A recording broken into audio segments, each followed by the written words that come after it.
Hablemos de las reglas de mierda, o BRULS. Las BRULS son restrictivas, porque las personas casi nunca toman decisiones por elección racional. Creemos que sí, pero no. El científico Charles Marston escribió un artículo llamado Memética y contagio social. Marston dice: la evidencia muestra que heredamos y transmitimos comportamientos, emociones, creencias y religiones, no por elección racional, sino por un contagio. Esta teoría sugiere que cuando estamos inseguros de cómo reaccionar ante un estímulo o situación, buscamos guía en los demás y los imitamos conscientemente. Imitamos conscientemente para no tener que pensar por nosotros mismos. Todos lo hacemos. A mí, hacer eso me llevó a una situación horrible. En mi adolescencia recuerdo perfectamente que iba en el auto con mi abuelo. Probablemente fue a principios de los 90. Recuerdo que Bill Gates era el hombre más rico del mundo y acababa de visitar la India. Mi abuelo había crecido en la India y Bill Gates le fascinaba porque hablaban de él en la prensa internacional. Mi abuelo me miró. Recuerdo perfectamente dónde estábamos en ese momento. El camino exacto. Me dijo: Vishen, si quieres ser rico, estudia computadoras como Bill Gates. Míralo, él es el hombre más rico del mundo. Fue la manera en que lo dijo. Yo lo respetaba porque era un administrador exitoso en una gran tienda departamental. Admiraba a mi abuelo. Sentía que sabía cómo funcionaba el mundo y era la persona más exitosa que conocía. Esa idea se me quedó grabada. A partir de entonces, cambié mi comportamiento. Comencé a interesarme mucho por la ciencia y la ingeniería. Me volví buen estudiante. Su consejo fue una influencia positiva, porque estudié mucho y apliqué para ingeniería en las mejores universidades. Finalmente, entré a la Facultad de Ingeniería de la Universidad de Michigan. Y ahí se empezó a complicar todo. En la universidad, lo único que me encantaba estudiar era artes escénicas y fotografía. De hecho, esas eran las únicas materias en las que obtuve la mayor calificación. En fotografía y artes escénicas, como actor. Pero en mis clases de ingeniería era pésimo. Me las arreglé para graduarme justito. Mi promedio final fue muy bajo. No estoy orgulloso. Recuerdo que odiaba tanto mis clases que, algunos días, despertaba y decidía no asistir. Calculé la cantidad mínima de trabajo que necesitaba para aprobar. Así de grande era mi odio por mis clases. Pero siempre era el primero en entrar a las clases de fotografía y artes escénicas. Las clases que me emocionaban. Hacía mucho más que las tareas que me asignaban. Era lo que me hacía latir el corazón. Pero me habían dicho que los actores se morían de hambre y que la fotografía no daba dinero. Así que me quedé en ingeniería. Un día Microsoft fue a la universidad para el Día de las Profesiones y colocó un stand. En 1998, Microsoft era la empresa soñada de todos. Trabajar para Microsoft era el equivalente a trabajar para Apple hoy día. Así que fui al stand de Microsoft, porque si conseguía trabajar para ellos, mi abuelo, ya fallecido, estaría orgulloso de mí. No era el mejor ingeniero, pero era muy bueno en artes escénicas y sabía qué hacer para pasar la entrevista. De alguna manera, conseguí el trabajo. Me convertí en parte del 1% de los estudiantes de informática de Estados Unidos que fueron contratados por Microsoft ese día. ¡Qué orgulloso estaba! Recuerdo que trataban muy bien a los nuevos reclutas. Nos daban un departamento elegante cerca de Redmond, Washington, y una bicicleta gratis. Pagaban más de lo que hubiera esperado como estudiante novato. Debería haber sido feliz, pero no lo era. Un día desperté en mi hermoso departamento pagado por Microsoft y miré a la hermosa bicicleta de montaña colgada en la pared, regalo de esta empresa asombrosa. Tenía que presentarme a trabajar en 3 horas, en mi propia oficina con 3 monitores. Pero no quería ir. Odiaba mi trabajo y me costaba despertarme cada mañana. Me di cuenta que estaba viviendo el sueño de mi abuelo, no el mío. Era él quien quería que fuera como Bill Gates. Ese fin de semana hice un descubrimiento enorme. El mismísimo Bill Gates nos había invitado a todos los nuevos reclutas a su casa con vistas al lago Washington. Entré a una de las casas más hermosas y elegantes del país. Y el hermoso jardín de Bill mirando hacia el lago. Bill estaba detrás de mí sirviendo hamburguesas desde la parrilla al resto de los nuevos. Es muy buen hombre, muy amable. Nos trató muy bien. A su alrededor, mis compañeros estrechaban su mano y escuchaban sus historias. Pero por mucho que respetara a Bill, estaba demasiado avergonzado como para darle la mano. Sabía que le estaba fallando porque odiaba mi trabajo y tener que ir todos los días. Simplemente no era para mí. Creo que fui el único que no le dio la mano a Bill Gates ese día. Lo idolatraba, todavía lo hago, lo respeto. Era un jefe estupendo, un gran hombre y líder. Pero yo estaba viviendo una mentira. Me avergonzaba ir a trabajar cada día y a dar solo la mínima parte de mí. No daba lo mejor de mí a la empresa, porque estaba persiguiendo el sueño de mi abuelo que me había implantado. Decidí renunciar. Solo llevaba 11 semanas en Microsoft, pero decidí renunciar y salir de allí. Pero era demasiado cobarde para renunciar, porque mis padres se enfurecerían. Mi padre pagó cientos de miles de dólares por mi carrera de ingeniería informática. En vez de renunciar, logré que me despidieran. Me quedé en mi oficina jugando a Age of Empires en la computadora sin parar, sabiendo que en algún momento me descubrirían. Y lo hicieron. Mi jefe me sacó de Microsoft. Y así terminó mi carrera en ese campo. Lo curioso fue que al dejar Microsoft, me sentí fracasado. Pero no había fracasado. Esa fue una de las decisiones más inteligentes de mi vida. Los siguientes años de mi vida tuvieron altibajos. No se resolvió todo de inmediato. Comencé a descubrir que, muchas veces, nuestras almas nos hablan con mayor verdad que el mundo exterior. Estaba siguiendo la versión del éxito de mi abuelo. Y así desperté un día preguntándome, ¿qué demonios estoy haciendo? Odio mi trabajo y levantarme de la cama. Muchos hacemos eso. Yo tuve la suerte de verlo a las 11 semanas. Otros se dan cuenta a los 11 años. Esta es la razón de que muchos despiertan una mañana a los 40 años pensando, ¿qué carajo le pasó a mi vida? En este programa te enseñaré las herramientas para asegurar que esto no te pase a ti. Si estás en una situación pésima, ya sabes qué hacer para escapar. Ahora regresemos a algo que mencioné antes. Escucha la voz de tu alma, o el deseo que tiene tu alma para ti. Me puse a pensar, ¿por qué me gustaba tanto la fotografía? ¿Por qué me gustaban tanto las artes escénicas? En ese momento no lo vi, pero estas eran pistas para mí. Años después fundé Mindvalley y me subí a hablar en un escenario, exactamente 10 años después de dejar Microsoft. Me subí al escenario y hablé en un gran evento en Calgary con el Dalai Lama. Fue mi primera gran actuación en público y mi talento como artista y actor regresó. Me subí a ese escenario con tanta pasión que me eligieron como uno de los mejores oradores de ese día. Así comenzó mi carrera de orador, algo que de verdad disfrutaba. La habilidad de hablar en público se volvió en habilidad para enseñar frente a una cámara. Y por eso estoy haciendo este programa. Hablemos de la fotografía. Mi pasión por la fotografía era tal que me hice fotoperiodista.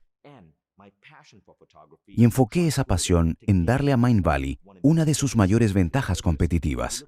Si ves cualquier contenido de Mindvalley, la gente dice que tenemos un diseño genial.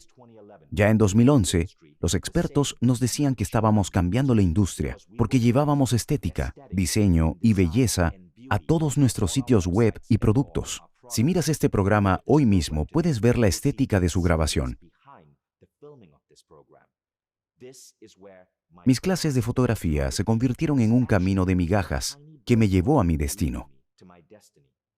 Pensamos que imitar nos llevará al éxito. Pero, ¿y si la vida es mucho más amable que eso? ¿Y si existimos en un universo benevolente? ¿Y si nuestra alma sabe lo que estamos destinados a hacer? Esa es la voz que realmente deberías escuchar, la voz interior. Tuve suerte de darme cuenta al principio y renunciar al trabajo que estaba matando mi alma y aprendí a escucharla. Me llevó algunos años, pero al fin fui guiado al camino que me estaba destinado. Piénsalo y pregúntate, ¿estás haciendo lo que realmente te hace feliz? Pregúntate, ¿qué pistas de tu pasado podrían apuntar a la verdadera dirección de tu vida?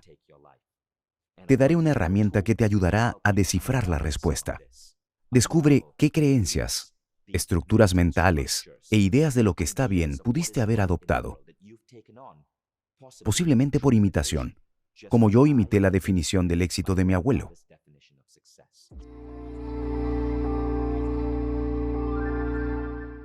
Hablemos ahora de las BRULS, o reglas de mierda. Las BRULS son reglas que adoptamos de nuestro entorno, cultura, religión y de nuestros padres, aunque intentasen guiarnos con amor. En realidad, estas reglas nos frenan. Cuando comiences a romper las BRULS, te juzgarán y criticarán. Pero es importante que recuerdes las palabras de mi difunta amiga Pasán Isadora. Decía, quienes te critican por vivir la vida que quieres, solo están diciendo, mira, mis cadenas son más grandes. Debes poder elegir tu propia vida. Ahora bien, las BRULS son interesantes, porque son ideas preestablecidas de cómo debería ser la vida. Te diré las más comunes, y las que creo que debemos cuestionar. Perseguir el dinero está mal. El éxito lleva mucho trabajo. Trabajar de 9 a 5 es productivo. Ten metas realistas. Necesitas un título universitario para ser exitoso. Toda mujer necesita un hombre. Debemos tener una ciudadanía. Necesitamos la religión para ser buenos y morales. Con los años, he llegado a pensar que casi todas estas BRULS son erróneas. Y estas son muy básicas. A medida que nos adentremos en este programa, iremos descubriendo otras BRULS que pueden ser menos evidentes.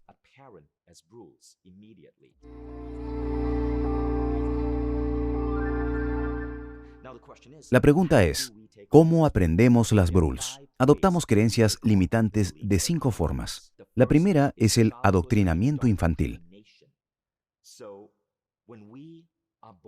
En la niñez somos muy manipulables. En su libro Sapiens, Yuval Harari dijo algo muy interesante de los seres humanos.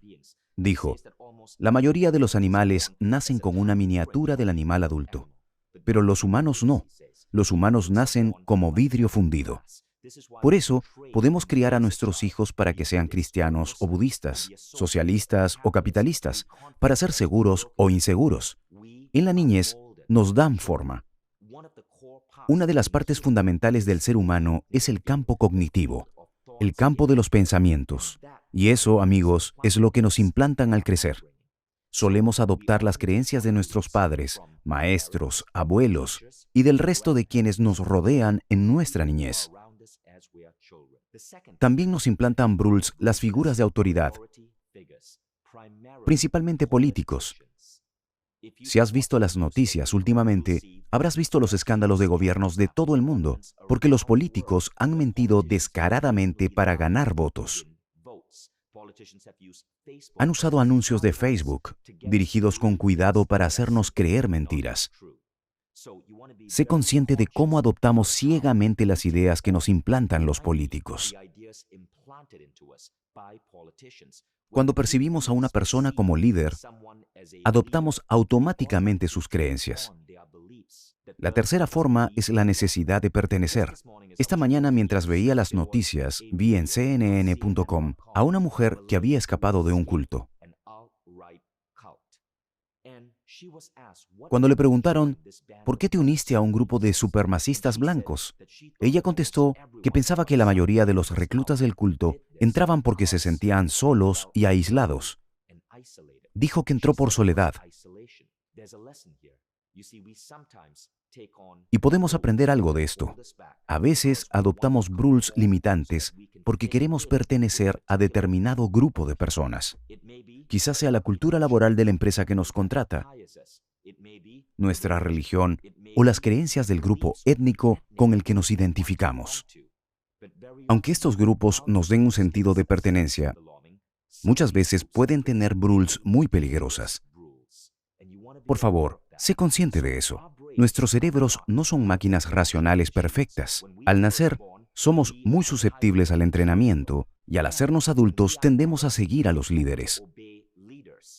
Por último, a menudo suprimimos el pensamiento racional para encajar en un grupo. Ten en mente estas 3 ideas, porque te ayudarán a identificar cuando estés tomando decisiones irracionales y reprimiendo el deseo de tu alma. Existen otras 2 formas de adoptar rules. Una es la prueba social. Sé muy consciente de esto. Piensa, ¿por qué tomarían voluntariamente miles de millones de personas de todo el mundo jarabe de maíz alto en fructosa, como si fuera normal? Por supuesto, estoy hablando de Coca-Cola. Si analizamos las campañas de marketing más brillantes, como Coca-Cola, usan pruebas sociales para influir en ti. Su publicidad dice, mira, todo el mundo lo hace, así que tú también debes hacerlo. Utilizan todo tipo de trucos publicitarios. Cuando ves un anuncio de Coca-Cola, ves gente feliz tomando Coca-Cola, corriendo colina abajo, tomados de la mano. Asocian Coca-Cola con cosas positivas y te sugieren que, como todos la beben, tú debes beberla también. Pero está sucediendo algo hermoso en la Tierra.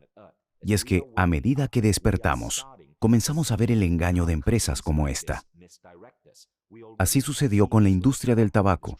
Hoy día, fuma mucha menos gente que antes, pero la epidemia del tabaquismo comenzó aplicando la prueba social para implantar rules en la mente de la gente.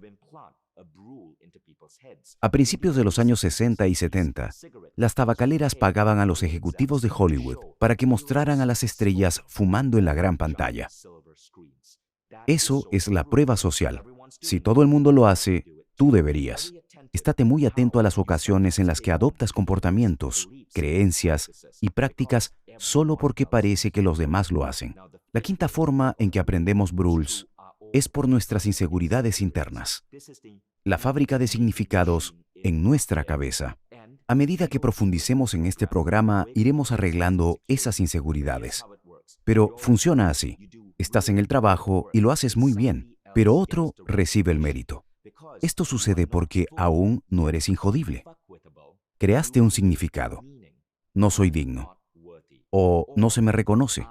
O mi jefe es un cabrón.